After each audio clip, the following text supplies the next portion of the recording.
Thoughtful. Un sueño o dos. Un ensayo de Darian Leader. Muchos consideran que el énfasis en el rendimiento y la productividad que rige para el sueño en la actualidad obligó a que dejáramos atrás los característicos ciclos del día y la noche en los que supuestamente se organizaba la sociedad con anterioridad a la revolución industrial. El de la industrialización fue también el momento histórico en el que el tiempo se bifurcó en dos variedades distintas. Según el historiador social E.P. Thompson, durante la revolución industrial, el tiempo se convirtió en algo que se gasta, spend, y dejó de ser algo que pasaba, pass. Devino, pues, en una especie de moneda de cambio. Si en la era preindustrial el patrón de trabajo se movía entre las labores intensas y la ociosidad propiciadas por tareas concretas, Thompson creía que, con la industrialización, ese patrón se reorientó y se alejó de las tareas de carácter finito para regirse por el tiempo mismo, que ya no podía desperdiciarse. Los seres humanos dejaron de compartir un tiempo único e idéntico, pues se impuso una diferencia entre el tiempo del trabajador y el del dueño. El tiempo de asueto de los trabajadores era un tiempo perdido para el dueño. Cuando el trabajador estaba ausente de la fábrica, era un tiempo gastado por el dueño, y esa división fue interiorizada por los trabajadores y trabajadoras. Las jornadas laborales uniformes y la monetización del tiempo se acentuaron con la difusión de aparatos que daban continuamente la hora, y de relojes en los espacios públicos. El nuevo tiempo de la industria, de un capitalismo naciente, aunque no perfeccionado todavía, hizo que los relojes cambiaran. No me refiero tanto a que se perdiera una hora en el horario de verano, una medida adoptada ya por muchos países a finales del siglo XIX y principios del XX, como a que se perdió todo un modo de vivir el tiempo. Cuando al insomne de hoy en día se le dice que sobreestima el tiempo que se pasa en vela, ¿no estamos hablando acaso de una forma de esa misma división del tiempo? Hay ahí dos tiempos. Uno es el dominante y correcto, y el otro es el que queda relegado al antojo de la percepción individual. Se trata, en definitiva, de un choque entre dos discursos, dos modos de ver y de estar en el mundo. Como quiera que lo expliquemos, ya sea desde el punto de vista del paciente mal informado y lego en la materia, o desde el del maduro y racional experto en sueño, la que se impone aquí es la diferencia entre el tiempo del esclavo y el tiempo del amo. Y, para funcionar correctamente en sociedad, no nos queda otra que ceñirnos al tiempo del amo. De hecho, la escisión entre dos tiempos ha constituido a menudo un símbolo de las divisiones sociales y políticas. En su libro de los pasajes, Walter Benjamin citaba una reseña poética de la Revolución de Julio en París. ¿Quién lo creería? Se dice que, irritados contra la hora, cual nuevos Josués, al pie de cada torre, disparaban contra los relojes para detener el día.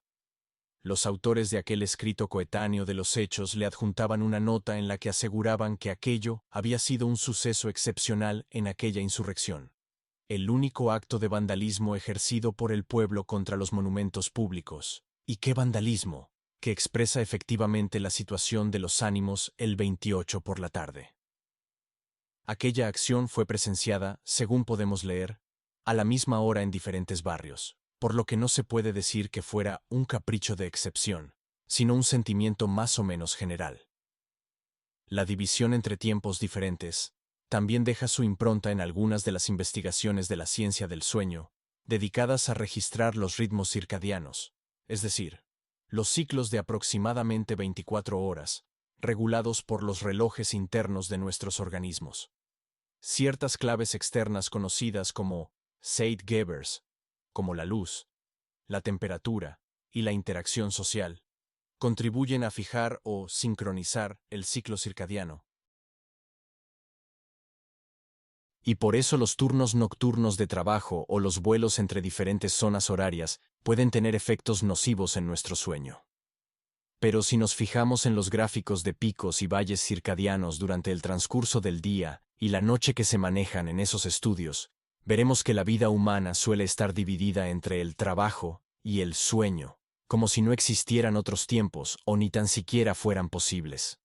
Los franceses usan la expresión metro, boulot, dodo, metro, trabajo y a la cama, para referirse a una existencia anodina, mecánica. Pero esa es la existencia que esos gráficos de los ciclos circadianos presuponen, pues no registran hábitos de siestas, por ejemplo, ni variaciones en los patrones del sueño.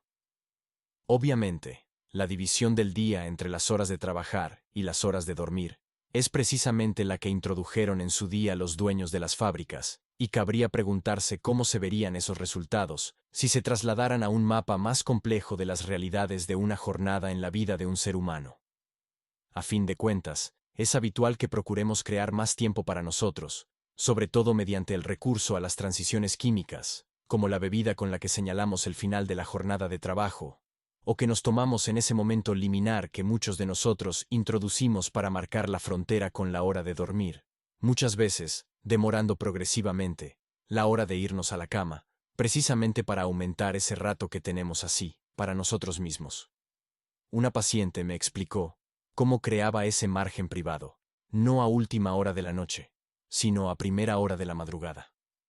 Ella se despertaba deliberadamente a las 3 de la mañana, escribía en su diario, comía algo y leía, y luego volvía a acostarse, y se despertaba a una hora ya convencional, las 7:30, al mismo tiempo que sus compañeras de piso, que ignoraban por completo aquella costumbre suya.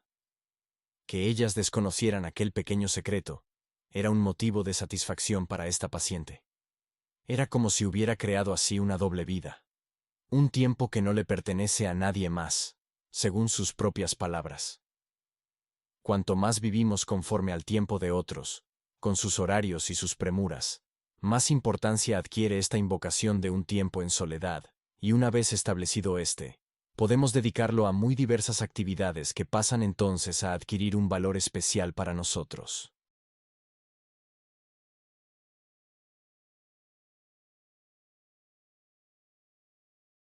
Esos momentos pueden casar mal con los ritmos circadianos que contribuyen a nuestros ciclos de sueño y vigilia, como también cuadran mal con los requerimientos de sueño del capitalismo tardío. El descubrimiento de los ritmos circadianos encajó muy bien con el mercado moderno, pues mostró que en el cuerpo humano existe un sistema secuenciador que no depende enteramente de la salida y la puesta del sol. Eso significaba que dichos ritmos podían estudiarse en el contexto de una optimización de la productividad del trabajador, e implicaba a su vez una desconexión entre el cuerpo individual y el social, que se reflejaba en la distinción entre el ritmo en sí, puramente endógeno, y las claves ambientales, los Zeitgebers, que contribuyen a fijarlo. Los historiadores afirman que los ritmos circadianos variaron ligeramente en el siglo XIX, en parte por efecto de la omnipresencia de la iluminación artificial. El organismo se abrió así a la intervención externa, y hoy podemos apreciar incluso en nuestra manera de hablar hasta qué punto hemos terminado aplicándonos a nosotros mismos términos derivados de nuestra relación con la tecnología. Nuestra biología puede ser puesta en hora o puesta a cero, como un reloj o un cronómetro. Curiosamente, el ciclo de vigilia-sueño parece ser el más conocido de esos ritmos fisiológicos, aun cuando son varios centenares las funciones fisiológicas existentes que oscilan entre valores máximos y mínimos a lo largo del día, y estudios recientes han mostrado que casi todas las células del organismo funcionan según cierta forma de puntualidad o precisión horaria. En realidad, era lógico que se produjera la comentada incursión del mercado en el tiempo del dormir. No tenía sentido que lo que se suponía que debía ocupar una tercera parte de la vida humana no fuera monetizado, y que la ya ancestral práctica de vender pociones y remedios para dormir no se convirtiera en el gran negocio en que se ha convertido desde finales del siglo XIX hasta nuestros días. Muchas empresas tecnológicas, farmacéuticas y de colchones han invertido generosamente en campañas publicitarias de sus productos. Hoy, nuevos algoritmos y dispositivos que monitorizan el sueño prometen medir su cantidad y su calidad, y se nos insta a preocuparnos tanto por nuestro rendimiento nocturno como por el de nuestras actividades diurnas. Cuando algunos estudios establecieron conexiones entre el sueño y la consolidación de los recuerdos, algo sobre lo que nos extenderemos más adelante, hasta el tiempo del sueño pasó a ser aprovechable también en ese sentido y, de hecho, hubo una época en que se promocionaban con fuerza dispositivos para aprender mientras dormimos, a base de repetir palabras e información que nosotros, los trabajadores de turno, supuestamente asimilamos en sueños. Normalmente, consideramos que este tipo de monitorización y vigilancia Es benigno porque nos permite administrarnos a nosotros mismos y mejorar. Algunos de los colchones más nuevos del mercado integran una tecnología que acumula datos sobre cómo duerme su dueño, y en muchos casos, la comercialización de estos productos sigue la habitual equiparación que hace el mercado entre tamaño y valor. Así, del mismo modo que una Big Mac es mejor que una simple hamburguesa, los nuevos colchones vienen equipados con doble, triple y hasta cuádruple capa de espuma y tejido. Si en el cuento infantil la multiplicación de colchones era un extraño y llamativo elemento de una prueba de pertenencia a un linaje regio, esa misma multiplicación se convierte en la actualidad en la agrandada precondición de un buen sueño nocturno. Si el tiempo reservado a dormir se fue fijando cada vez más, ya desde el comienzo del siglo XIX, también se fue estableciendo la forma de dormir misma. En una influyente serie de artículos y en un libro, At Day's Close, A History of Nighttime, al final del día, una historia de la noche, el historiador Roger E. Kirch ha sostenido que la forma básica de sueño humano previa a este periodo era bifásica. En vez de en un solo bloque unificado de sueño, los seres humanos tenían dos sueños, un primero y un segundo. Se acostaban hacia las 9 o las 10 de la noche y dormían hasta medianoche o la 1. En ese momento, se levantaban y estaban despiertos durante 1 o 2 horas, periodo que se conocía como la vigilia propiamente dicha, hasta que volvían a acostarse para su segundo sueño de la noche, que duraba hasta la mañana. Aunque las horas de inicio del primero y el segundo sueños fueron variando histórica y geográficamente, el patrón bifásico se mantuvo más o menos constante. Según las culturas y las épocas, hubo modos distintos de entender esa división del sueño, y también variaron las actividades con las que se llenaba el hueco entre la primera y la segunda fase. Había quienes durante ese tiempo se dedicaban al sexo, a coser, a cocinar, a reflexionar sobre los sueños que habían tenido, y a muy diversas prácticas intercaladas. Pero en todas esas culturas y regiones distintas, podían apreciarse versiones varias de una misma distinción entre un primer y un segundo sueño. En algunas culturas, se decía que había que dormir el primer sueño sobre el costado derecho y el segundo sobre el izquierdo. De ahí nacieron expresiones como la de levantarse de la cama con el pie izquierdo. En apenas un par de siglos, esa biología aparentemente básica se desarmó por completo. A mediados del XIX, eran cada vez menos las referencias a los dos sueños, y el sueño de un solo bloque se iba imponiendo como norma. E. Kirch atribuyó esto al aumento de la iluminación artificial, pues las lámparas de gas, primero, y eléctricas, después, fueron sustituyendo a los candiles de aceite que alumbraban las calles de las ciudades desde su aparición inicial en el siglo XVII. Estos cambios tecnológicos supusieron no solo que las tiendas y las empresas pudieran permanecer abiertas hasta más tarde, sino que surgiera también toda una nueva cultura de la vida nocturna. Y esa extraordinaria metamorfosis de la vida urbana, que no ha pasado inadvertida a los historiadores, 7, sería la que retrasaría a su vez el umbral de inicio del primer sueño, que, con el tiempo, se volvería ya el único de la noche. El alumbrado artificial abrió nuevas posibilidades. Despojó de sentido ciertas costumbres heredadas en torno a la claridad y la oscuridad ambientales, y potenció y facilitó el retraso de la hora de irse a dormir. El siglo transcurrido entre 1730 y 1830 fue el momento clave para ese cambio de la hora de acostarse propiciado por las nuevas actividades nocturnas. Londres contaba con unos 5.000 candiles de aceite de alumbrado público en 1736, pero en 1823, estos se habían convertido en unas 40.000 lámparas de gas. París tenía apenas 200 de esas farolas de gas en 1835, pero, 4 años más tarde, eran ya cerca de 13.000.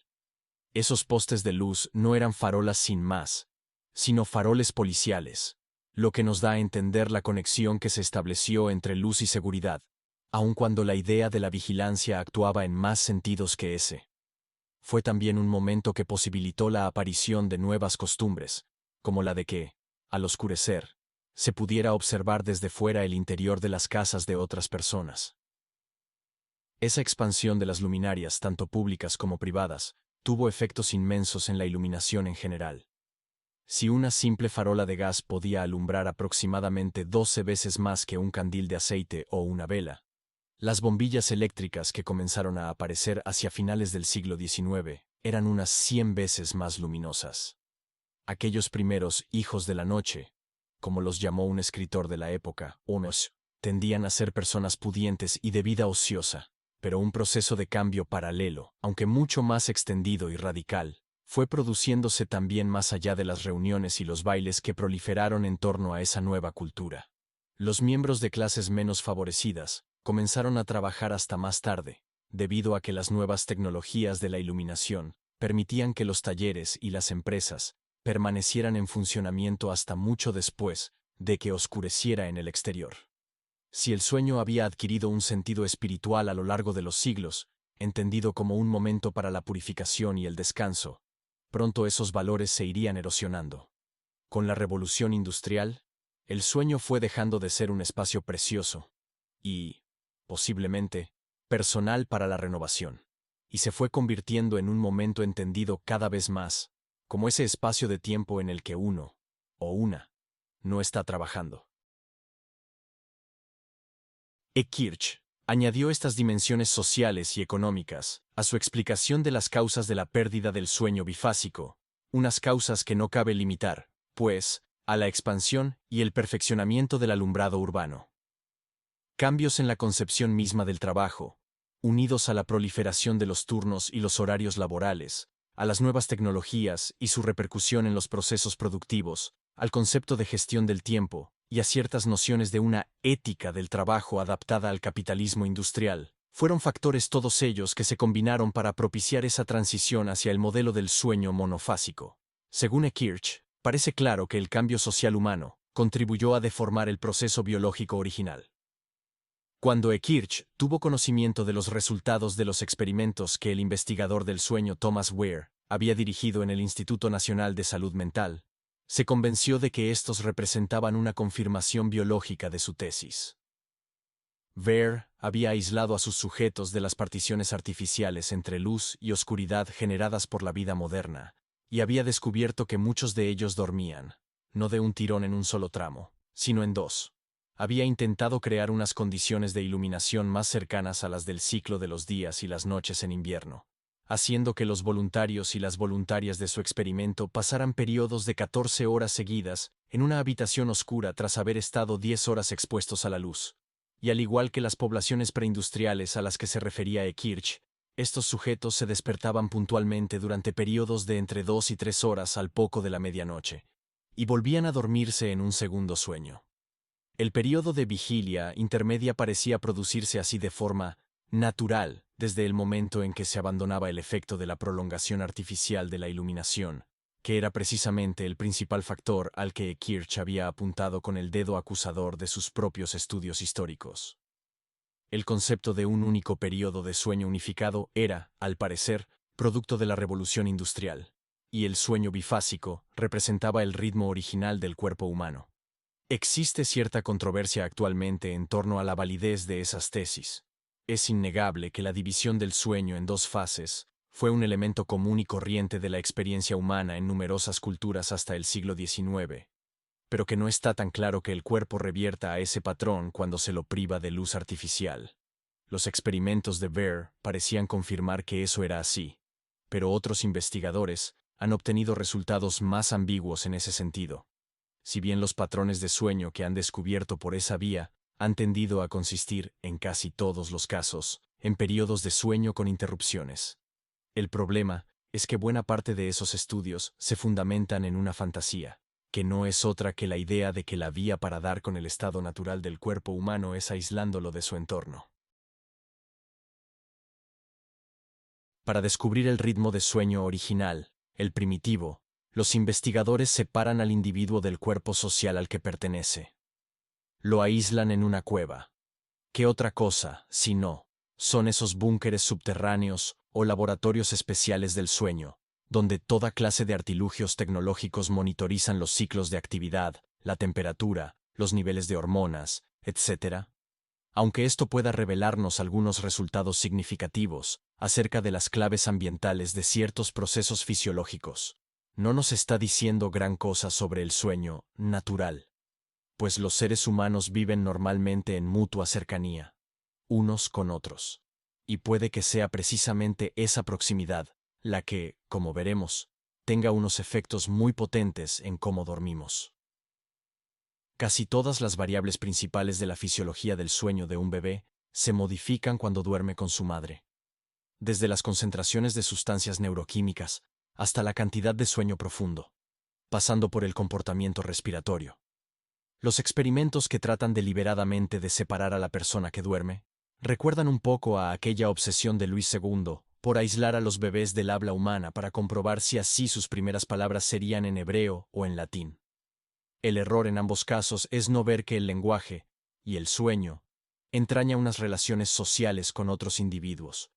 El sueño, como el lenguaje, puede ser algo que aprendemos con el tiempo.